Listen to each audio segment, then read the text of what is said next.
Howdy Leute, heute gibt's den dritten Song meiner neuen CD mit dem wunderschönen Titel Moin.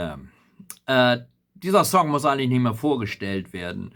Geschrieben von June Carter und Merle Kilgore, übersetzt von Birgit Lemmermann, denke ich, dass Steff und mir da eine recht spannende Version gelungen ist. Und sie hört sich ungefähr so an. Pass mal auf.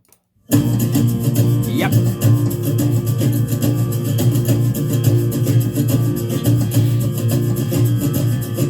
Day leef is een hitte zak, man dat du brennst, geeft nicht te valk. Mir kreeg, dat bams te fout. Nu kent de Piet geen maat. Ik verbinden een grote kring und vuur, al die dauw, dat vuur verhitte und dan but. De kring und vuur, de kring und vuur.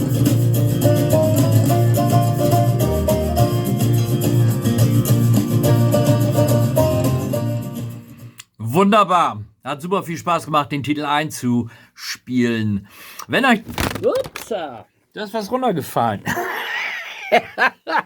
Wenn euch das gefallen hat, und ich weiß, es hat euch gefallen, dann geht auf meine Seite www.knipgambo.de. Dort könnt ihr diese CD kaufen. Bis dann, holt ihr fuchtig. Tschüss.